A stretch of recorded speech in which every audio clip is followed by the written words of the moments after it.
3 से 94 रुपीस का price band, 8.7 crore shares on offer, यानी कि कुल मिलाकर 820 करोड़ रुपए मोबिलाइज किए जाएंगे। एक लॉट 155 शेयर का, यानी कि एक लॉट अगर लगाना है तो 14,570 रुपए खर्च करने होंगे।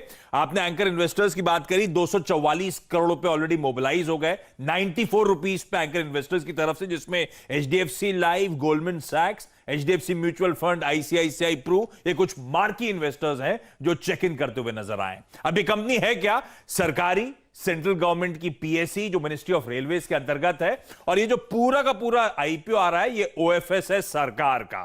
तो सरकार की करंट स्टेक है 100% का, वो रिड्यूस होके 73% पे आएगा। कंपनी के पास इसका कुछ पैसा नहीं जाएगा। ये कंपनी आईसीटी इंफ्रास्ट्रक्चर प्रोवाइडर है, one of the largest neutral telecom infrastructure companies में से एक है। धंधा आपकी स्क्रीन पर आएगा, फाइनेंशियल्स आपकी स्क्रीन पर आएंगे, उस पर समय नहीं लगाता हूं।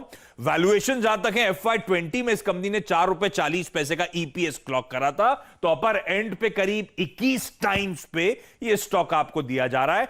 21 टाइम्स कहने के लिए ना महंगा है, ना टेबल पे शायद कुछ छोड़ा है, लेकिन क्यों सब इसकी चर्चा कर रहे हैं?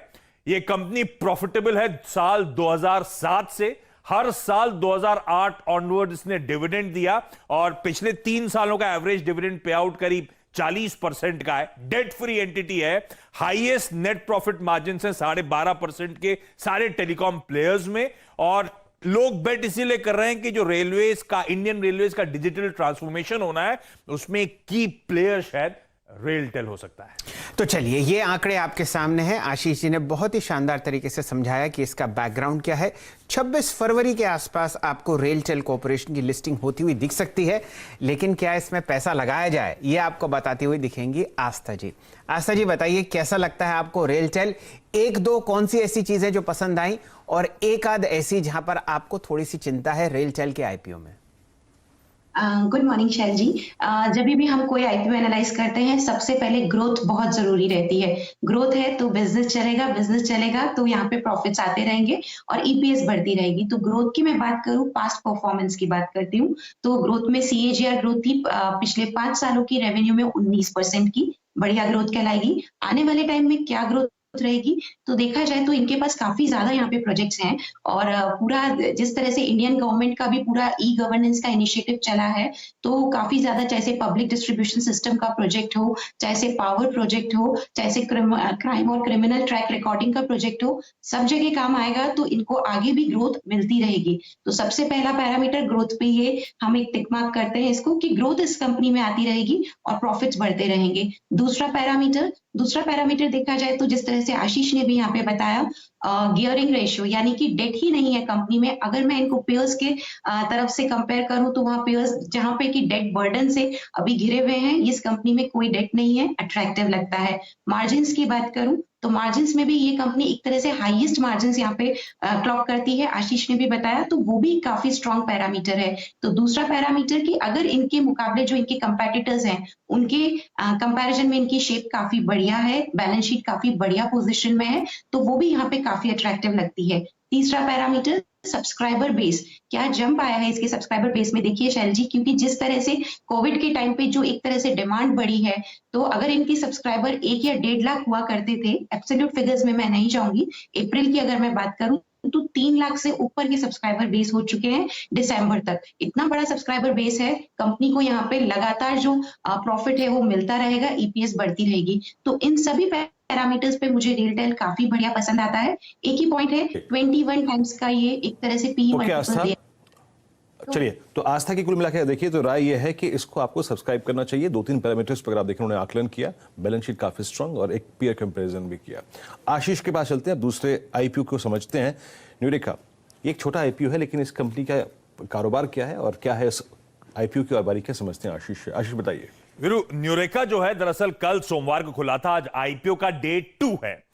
396 से 400 रुपीस का प्राइस बैंड, 100 करोड़ रुपए मोबिलाइज करने की योजना, लॉट साइज 35 शेयर का, तो एक लॉट के लिए शेल आउट करने होंगे 14,000 रुपए। अब कंपनी क्या करती है न्यूरेका? B2C सप्लायर है मेडिकल डिवाइसेस की। तो आसान शब्दों में किसी के हेल्थ को ट्रैक करने के जो प्रोडक्ट्स होते हैं वो ये कंपनी बनाती है। होम, हेल्थ केयर और वेलनेस प्रोडक्ट्स में इस कंपनी की पैठ है और डिजिटल फर्स्ट कंपनी है। इसका जो ब्रांड है डॉक्टर ट्रस्ट ब्रांड, उसकी ई कॉमर्स सेल से 95% रेवेन्यूज आते हैं। 3 ब्रांड्स हैं, डॉक्टर ट्रस्ट, डॉक्टर फिजियो और ट्रू मॉम का ब्रांड। फाइनेंशियल्स आपके एक बार स्क्रीन पर एक्टर साहब लेकर आइएगा। पिछले 3 साल का ठीक इस साल की पहली छमाही में कहानी बदल गई। 122 करोड़ की टॉप लाइन, 36 करोड़ का मुनाफा। ओवर द लास्ट ईयर गजब का मोमेंटम आया। पर ध्यान रखें, कोविड टाइम्स हैं, पैंडेमिक टाइम्स हैं और ये समय ऐसा था जब पल्स ऑक्सीमीटर्स, इंफ्रारेड थर्मोमीटर्स, इनमें से कुछ चीजें तो मैंने कोविड में ही सुनी थी, मेरे घर पे भी आई। तो ये जो बिक्री हुई उसका भरपूर फायदा आपको इस पहले 6 महीने में आता हुआ दिखा है। अब कोविड टाइम से हम बाहर आ रहे हैं तो क्या ये सेल्स ऐसे ही न्यू नॉर्मल है या न्यू नॉर्मल ये था? ये बड़ा सवाल है इस कंपनी को लेकर। तो मैं क्या कर रहा हूं, FY20 की ईपीएस वैल्यूएशन बता रहा हूं। 9 रुपए 14 पैसे का ईपीएस था, 400 रुपए का प्राइस बैंड, वैल्यूएशन हो गए 44 टाइम्स, 44 टाइम्स पर है। उस लिहाज से स्ट्रेच नजर आएगा आपको। पर और एक और चीज ध्यान रखिए, एक स्मॉल कैप लिस्टिंग है, ट्रेड टू ट्रेड सेगमेंट में होनी है। पर शैल सर पहले दिन 6 टाइम्स सब्सक्राइब, रिटेल का पोर्शन 32 टाइम्स सब्सक्राइब हो चुका है। पर यह जरूर है, नॉर्मल आईपीओ में 35% रिटेल का कोटा होता है, इसमें 10% है। फिर भी देखिए रिटेल किस तरह से एग्रेसिवली सब्सक्राइब कर रहा है। शायद रिस्क है तो इश्क है इसमें। लेकिन बड़ा सवाल ये, इस साल के पहले 6 महीने का जो परफॉर्मेंस, अगर ये नया नॉर्मल है तो बहुत अच्छा। अगर पुरानी पटरी में वापस आया तो मामला गड़बड़ा जाएगा। बिल्कुल, तो मामला अगर गड़बड़ाता हुआ दिखा तो दिक्कत हो जाएगी। और आजकल लिक्विडिटी बहुत ज्यादा है बाजार में, तो शायद इसी वजह से आपको ओवर सब्सक्रिप्शन दिख रहा है। आस्था जी, बहुत ही संक्षिप्त में बताइए अपनी राय न्यूरेका की, क्योंकि अब प्री ओपन खुलने में सिर्फ 3 मिनट बचे हैं। जी बिल्कुल, न्यूरेका की बात की जाए तो मेरे हिसाब से अगर रिस्क ले सकते हैं यहाँ पे रिटेल इन्वेस्टर तो ही इसमें लगाएं। शॉर्ट टर्म के लिए रिस्क नहीं ले सकते तो दूर रहिए। बहुत सारे आईपीओ अभी लाइंड अप है, मौके काफी मिलेंगे, तो रिस्क टेकर्स के लिए रिकमेंडेशन है, अदरवाइज अवॉइड की रेटिंग। चलिए जैन साहब, आस्था जी आपका बहुत बहुत आभार। रेलटेल में आस्था जी की राय है कि आप अप्लाई करें। 94-95 रुपए का आपको प्राइस बैंड दिख रहा है और थोड़ा ज़रा सोच समझकर न्यूरेका पर ध्यान दें। प्रकाश दीवान साहब भी जुड़े हुए हैं। दीवान साहब, आप इस राय से सहमत हैं या कोई और राय रखते हो रेलटेल और न्यूरेका के आईपीओस पर? दोनों फिलहाल बाजार में खुले हुए। नहीं, एक्सपेंसिव दोनों ही है, बट माहौल ऐसा है शैल जी कि हर चीज महंगी आपको मिलेगी। सप्लाई कम है, डिमांड ज्यादा। आपने बिल्कुल सही फरमाया, लिक्विडिटी का जो हमने देखा सुनामी, उसके चक्कर में ही हो रहा है। दोनों ही बिजनेसेस ऐसे हैं जो लॉन्ग टर्म के लिए आपको लेने चाहिए, पर मैं पोस्ट आईपीओ लूंगा क्योंकि पैसे वापस आपके घूम के आ जाएंगे, मतलब अलॉटमेंट आएगा नहीं और आप मायूस ऐसे ही हो जाएंगे। और लिस्टिंग के दिन कैसा माहौल रहता है मार्केट का, उससे थोड़ा बहुत इसमें वॉलेटिलिटी भी आ सकती है, खास करके जिस हिसाब से हम लोग अभी स्मॉल कैप मिड कैप की तरफ झुकाव है, इसमें वैल्यूएशन इतना स्ट्रेच दिख रहा है, तो उसकी वजह से थोड़ा सा मेरे को परहेज रखूंगा। I would buy these post listing for sure.